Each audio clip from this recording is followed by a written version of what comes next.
The safety bar. So in the West and certain resorts in the East, the locals just generally don't use them. Eastern skiers, though, are more inclined to use safety bars, sometimes without even the proper etiquette, like as soon as the chair is loaded, bam, they want to bring it down on people's helmets or heads or whatever. Those are the scaredy cat people.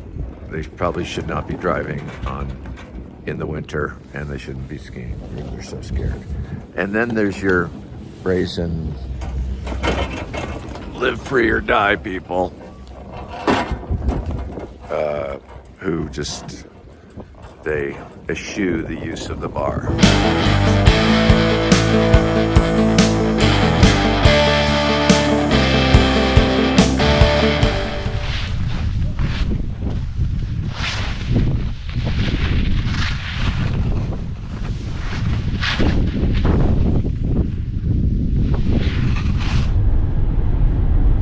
So the mild adventure continues to Smuggler's Notch, Vermont. Never been there. One of the few places in the great state of Vermont, the Green Mountain State, that I have not been to yet. I intend to rectify that in about 12 hours.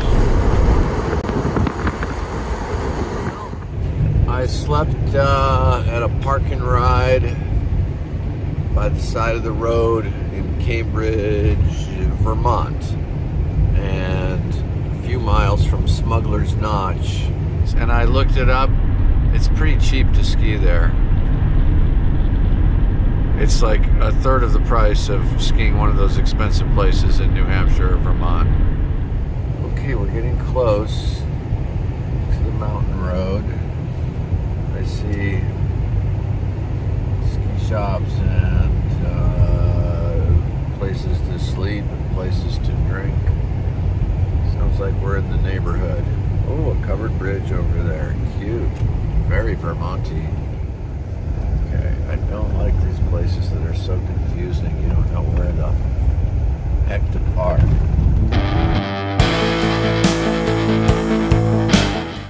It's looking, but hardly anyone here because it's a weekday. It's a Wednesday, non-holiday, midweek, you know, not many people around. Tell me, you're not the first in your family to start skiing? No, I'm not. My mom skis. Her parents skied, and yeah, it goes on. It is still a more modest hill, slower lifts, double chairs instead of triples, quadruples, sextuplets, or octuplets, or whatever the hell they got there now. Well, I think the little places are good for young families, especially because little kids don't need to go to the top of Madonna, for instance, here, to go down the steep trails. They just want to learn how to ski. So they need something easy and small and close-knit so that their parents can take them there and feel safe about it. I would imagine you're going to do it when you're middle-aged and elderly? For sure. I don't really know why I like it. It's just a ton of fun. And I also compete a lot, and I love competition. And just grown up skiing, I've grown up outdoors and in the mountains, so if you grow up with something, normally you like it. I've skied in Utah, Colorado, Big Sky, and then I've also done some stuff in Europe. So I ski a lot. Where'd you ski in Europe? I skied in Austria. In Tyrolia? Yeah, Isterol. And I'm going back this year. How old were you the first time you went there? 6. Awesome. I was 9 when I went. It's kind of sick. Yeah, it made an impression on me. Yeah. Yeah, this place looks pretty darn good. I bet if there was a ton more snow, or many tons more on this, it would be pretty cool. But it's looking thin now. I like the pitch of it. The pitch is good.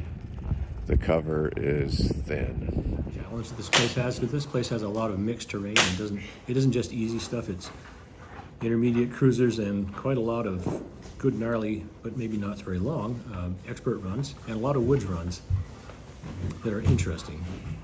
Here is a lot of ice and a lot of hard pack, and not a lot of snow.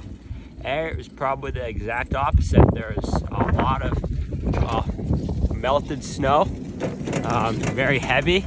So there was a lot on my quads. That's one thing I remember. And then there was a lot of it. And yeah, it wasn't hard pack. So it was basically as different as you can get. And it's getting chilly. I was worried this morning about the temperature. You know, when it's raining in the valley, it's hopefully snowing up in the mountains. So when I got older, maybe 3 years ago, I started wearing heated socks and mittens. Oh yeah, I went to Just so I could ski longer. Boot And heaters, yeah.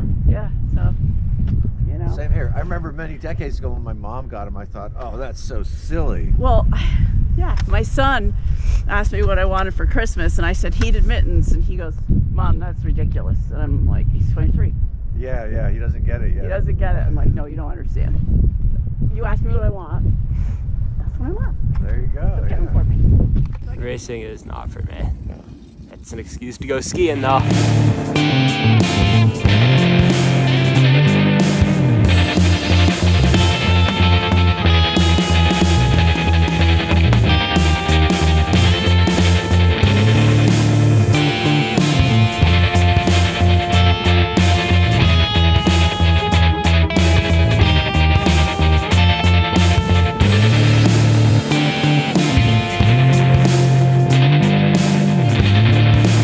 After all the years of alpine skiing, I thought that when I first started seeing telemark skiers, I thought it looked elegant and graceful, and I wanted to be like that.